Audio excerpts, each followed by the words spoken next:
से ज्यादा सरकारी नौकरियां खाली पड़ी हैं। मैं प्रधानमंत्री जी को धन्यवाद देते हुए ये कहना चाहता हूं कि आदरणीय 10 लाख नए नौकरी पैदा करने तो बाद का विषय है। पहले जो 1 करोड़ सरकार में खाली पद पड़े हैं उनकी भरपाई तो कीजिए।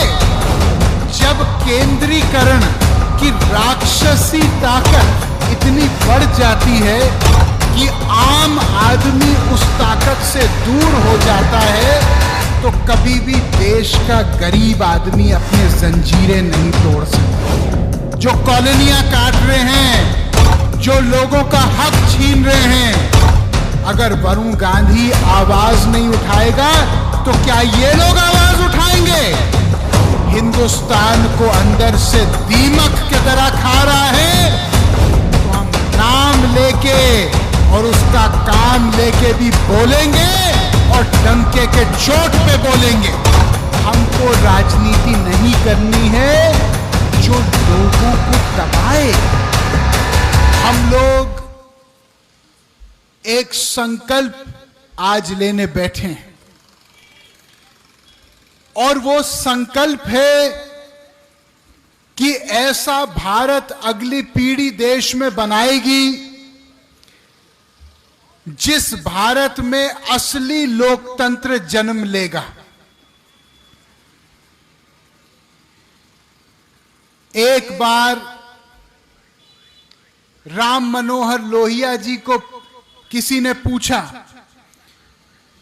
कि नेताजी आप कांग्रेस के खिलाफ इतना क्यों बोलते हो? आप तो पंडित नेहरू के मित्र रहे हो लेकिन आप उनके खिलाफ पूरा बोलते हो, ऐसा क्यों होता है? उन्होंने कहा कि देखिए, मैं ना कांग्रेस के खिलाफ हूं ना पंडित नेहरू के खिलाफ हूं। उसी सोच से पल बढ़ के मैं आजादी के लड़ाई में आया, लेकिन जब केंद्रीकरण की राक्षसी ताकत इतनी बढ़ जाती है कि आम आदमी उस ताकत से दूर हो जाता है तो कभी भी देश का गरीब आदमी अपने जंजीरें नहीं तोड़ सकता। भाइयों, हम इसलिए सांसद नहीं बने हैं कि हम मंच की बात आप तक पहुंचाएं। हम सांसद इसलिए बने हैं कि आपकी बात मंच पर बोल पाएं। जब इस देश में बेरोजगारी खत्म होगी, जब सबकी बेटियों और बेटों को काम मिलेगा भरपूर, तो वरुण गांधी बेरोजगारी की बात करना बंद करेगा। जब इस देश में जो आज सरकारी नौकरियों 10 सरकारी नौकरियों में से 7 सरकारी नौकरी केवल संविदा पे रेवड़ी की तरह बांटी जा रही हैं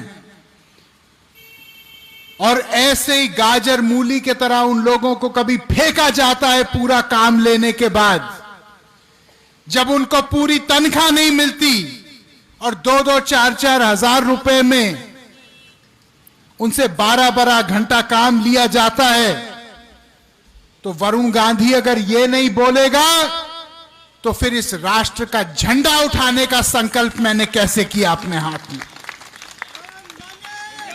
अगर हम लोग भ्रष्टाचार के खिलाफ बोलते हैं क्योंकि हम मानते हैं कि ईमानदारी और राष्ट्रभक्ति ये दोनों सगी बहनें हैं। अगर ईमानदारी नहीं होगी तो राष्ट्रभक्ति भी नहीं हो सकती।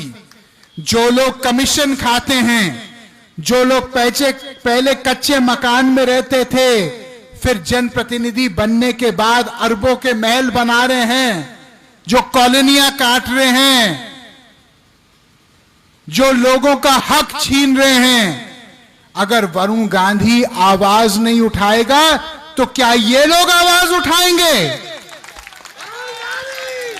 मैं राजनीति में इसलिए नहीं आया क्योंकि राजनीति एक पेशा है। ना मैं राजनीति में कुछ बनने आया, मैं राजनीति में आया तो इस मिट्टी की खुशबू जो मुझे लगती है, इसका मान सम्मान बढ़ाने के लिए मैं आया हूं। मैं इसलिए आया हूं ताकि अगर कोई माय का लाल हिंदुस्तान को अंदर से दीमक की तरह खा रहा है, तो हम नाम लेके और उसका काम लेके भी बोलेंगे और डंके के चोट पे बोलेंगे। हमारे देश में आपके बाप दादाओं ने, आपके मां और दादियों और नानियों ने अपने कंगने बेच दिए।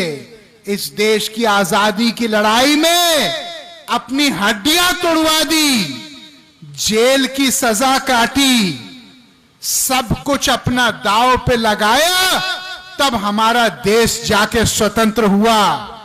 आज केवल हम हिंदुस्तान पाकिस्तान के क्रिकेट मैच पे ताली बजाएं, यह हमारी देशभक्ति नहीं हो सकती।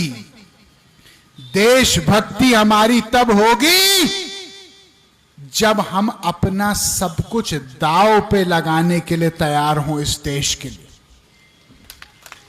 आज मैं आपसे पूछना चाहता हूं, कितने लोग यहां पे हाथ उठाइए, कितने लोग यहां पे इस देश को प्यार करते हैं? हाथ